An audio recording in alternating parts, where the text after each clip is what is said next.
Should you stay or should you go? Are you considering letting go of that 9 to 5 job, getting out of the rat race and become a downshifter? This video is for you. My heart goes to you because I have been there. I became a downshifter 17 years ago. I even didn't know that this word existed. This means the person that consciously chooses for a life that is calmer, that is focused on meaning, family, health, love. That is what I became about 17 years ago.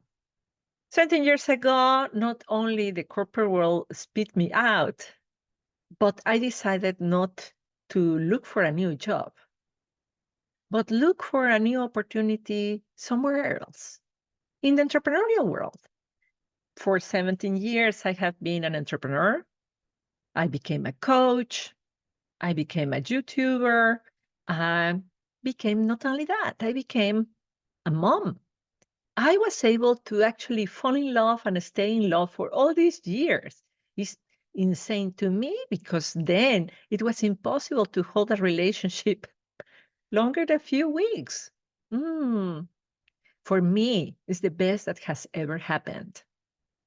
So in this video, I'm going to give you, of course, my very biased opinion that yes, you should become a downshifter. But the video will be very short if I will just tell you how wonderful it is, because I totally understand that you have the other side. The other side is success, money, reputation, all the years that you have invested in your education, in your business school, in your PhD, in the languages that you speak. I hear you. You see, the reason why I'm doing this video is because last week I was member of a panel in my business school, the amazing alma mater, the Rotterdam School of Management. We talk about career pivots. And I was taken by the beautiful questions of fellow MBA graduates and students who are considering precisely this, business school.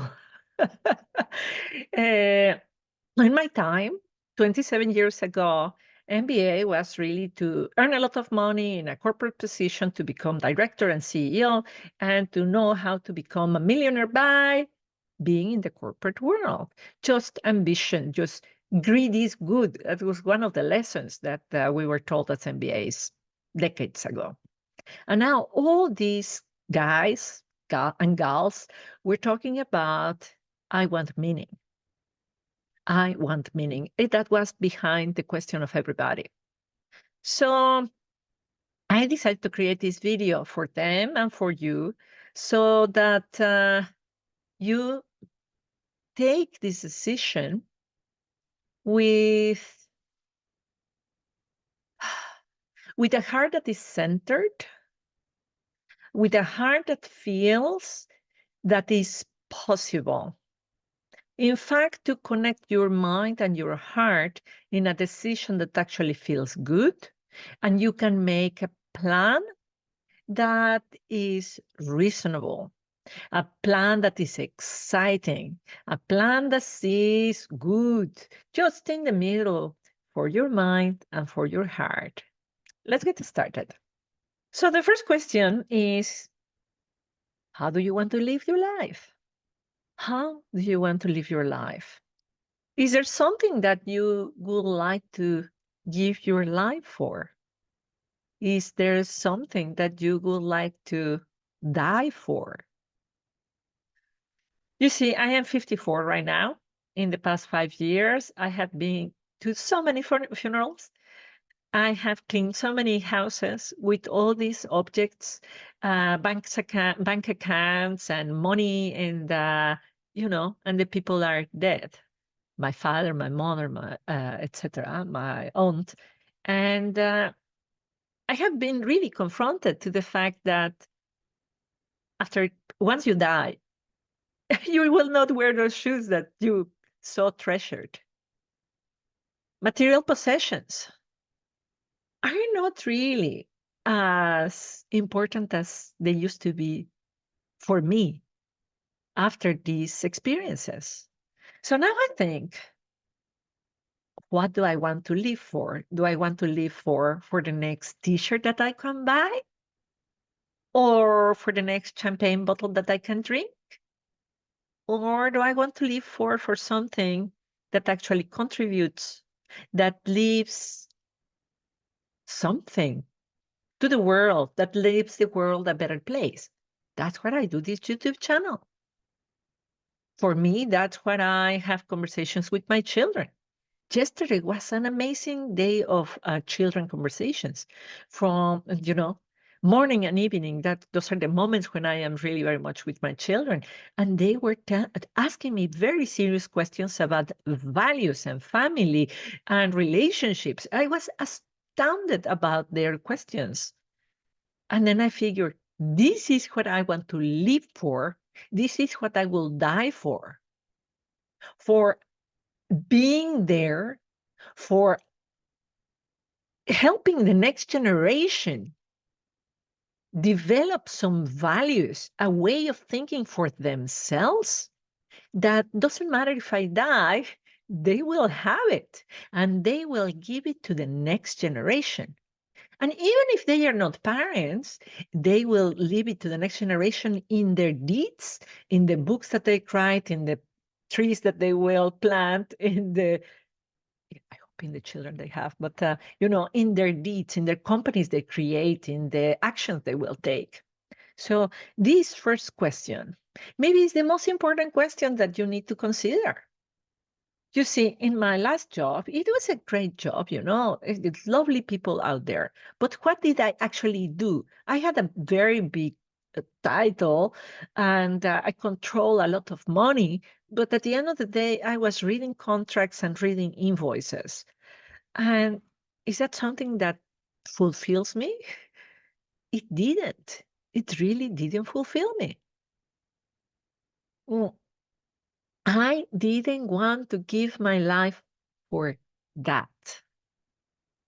There was an element in my job that I loved. I was a manager, so I had to manage people. In other words, I need to talk to them and do sense making. In my office, there came so many people crying because one had a miscarriage, because the other one got a divorce, because the other one, the father died. And that gave meaning to my job. And that helping to all these lovely colleagues that I had, that's what led me to become a coach. That's what led me to really quit the corporate world and look at entrepreneurship in this direction. So this leads me to the second question. Is there something already in your reality that is inviting you to give your life for? Is there something already calling you? I can remember an ex-boyfriend of mine, a wonderful man, a so beautiful and positive person. He is an engineer. He used to work in an R&D department for a very important company. He was making quite a bit of money, and he was quite fine, the guy. However, he was very unhappy because, as you have it in R&D departments, what happens, which is normal, is that you create a project and it doesn't work, so you throw it to trash, and you create another project and you throw it to trash. It doesn't work. It's like the life of the life of Edison. So you keep innovating, and that doesn't mean that everything that you create will work. But he didn't like this creative destruction. He wanted something more permanent, more tangible. So he started teaching, and it was 1 day a week, Monday night, he will teach. He was teaching other engineers on his same subject of technology. My God, he will come home the happiest man in the entire universe. Oh, I taught them this, and their eyes lit up, and solutions to their work came, and he was just so delighted. And one day he said, "What would you think if I will quit my job and will become a full-time teacher?" And I said, "Well, every Monday you come so happy that you should do it." And that conversation changed his life. He quit his R&D job. He became a full-time teacher. He didn't do it in the world of technology. He did it in a high school. He went to teach mathematics, uh, IT, because that was his background. My God, now it's more than 20 years he's working there. And he has learned so much because, of course, he was an engineer, but he was not a teacher. So he started learning psychology, children's psychology, communication, public speaking. So what I'm telling you is that he was not a teacher. He became a teacher. He followed something in his path that was really small. He put attention to that because you see, it was just every Monday that he was really happy. Just every Monday. The rest of his life was dark career wise. But the light started getting in his heart through that Monday. So I just ask you that. Where is the light entering into your heart? Where is the light entering into your career? Is something that could have two shapes, either joy, like I'm telling you, or anger. Anger. You see, for me, something that really makes me really angry is children who are not heard by their mom because their mom is so busy and so stressed because she has a job she doesn't like, because she has, you know, baggage of the past that doesn't allow her to listen to her children. That really gets me. That really gets me. It gets me divorces because the mother, the wife, is so stressed that she cannot listen to the husband. This really is very emotional to me. That's why I work with women and stressed women, highly professional women. So, what is that for you? Is it um, the plastic soup in the ocean that really gets you, the animal suffering because of all the plastic? Something that makes you really angry, or something that makes you passionate, so happy that makes you dance? I'll give you another example of mine. What makes me really happy is art, painting and colors and shapes, creation. That's how I do workshops with paint and glue. And the third question is not to your mind, but to your body. The third question is about, must you quit? You see, when I was into that world of, I want a meaningful life, I really want to have a husband and children and happiness. But no, you have invested all your money in your career. I was divided into these two sides of reputation and career and CV versus softness and sunsets and beauty. And I didn't want to go into the softness and beauty because maybe I will be broke. Maybe I will lose all my friends. Maybe I will, disappoint my mother. Maybe I don't want to do all that because because this is what society is asking us to do, to be great, to climb the ladder, to be better than before. Personal development, be better than before, massive action, Tony Robbins kind of thing. But I wanted softness.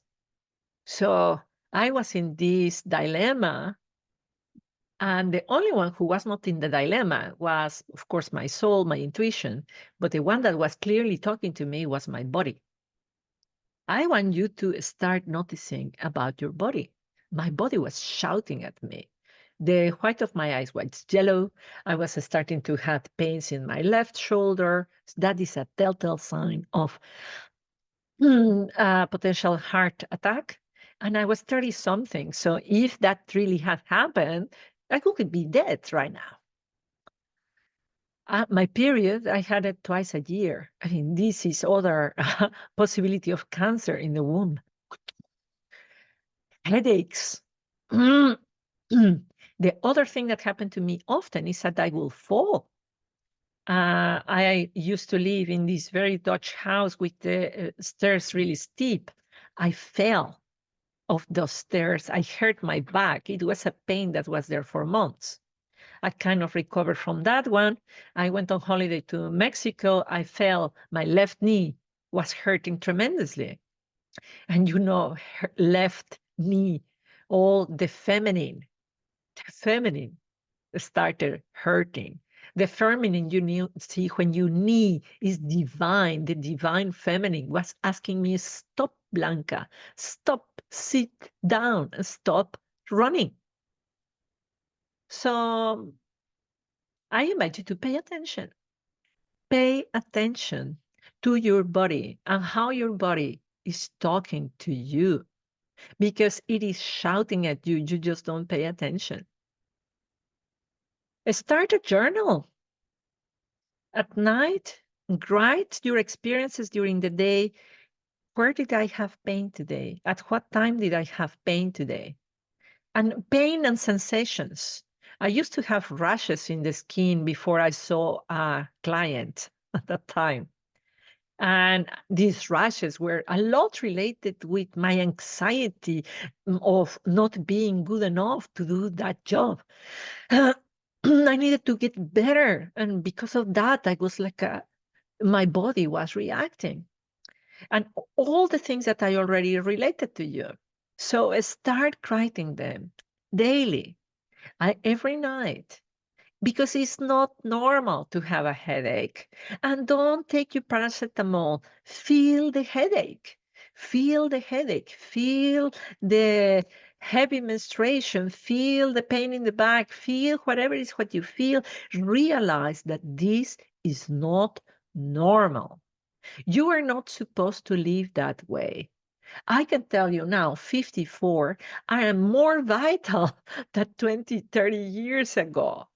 Wow. I do weightlifting. I run. I cycle. It's just insane. So please listen to your body because it will give you answers. I actually have created a free resource. You have the link below where you can see what everything means, what it means left and right and heat, what is a clear yes, what is a clear no. And so that you start getting conversant to what is your body telling you. But I can tell you, is pain, it is a big warning sign.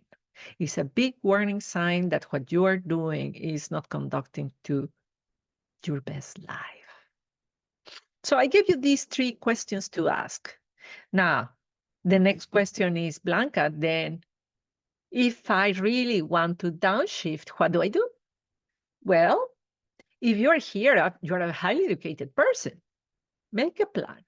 Then you have listened to your heart, you have listened to your intuition. Now get really strategic. Make a plan. Where you are now, where you want to be, make a plan from A to B. I am here in a job I don't like. I want to feel this way. How I can get there? What is what I don't have? I don't know. Put all your uncertainties. I don't have. List all the lack. And start answering those questions. I can tell you the most important way, the best resource that will help you from A to B is people. People. Talk to people who already have done that change. If you want to talk to me, of course, contact me. My data is below. I can help you do that transition. But talk to people who have done the transition successfully, not just to me, talk to many others. Look in YouTube, people who have moved from the 9 to 5 into entrepreneurship, people who have downshifted their life. Look for that stories everywhere with the people that you have around in social media. Start finding where you can learn what the process is. Don't stay just in the I don't know. Start getting informed and start beefing that plan. Okay, so then what do I need? I need a certificate. I need experience. I need money. What do I need? Start acquiring it. I start training as a coach when I was employed. Nothing prevents you from picking up a book. Nothing prevents you from watching a YouTube video that educates you. Start acting your plan. When you start acting your plan, you can start detaching, and then you can do this transition in a way that makes sense. Most important for this plan is people. Surround yourself with love, surround yourself with wisdom, surround yourself with strategy. You are invited to contact me. I already told you. I wish you all the best. I hope that more and more people are working towards something meaningful because the world will be better if we are all walking towards a beautiful future instead of running towards greed that actually is staying in the hamster wheel. Wishing you all the best, great success for your career, and all blessings to you and your family. All the best.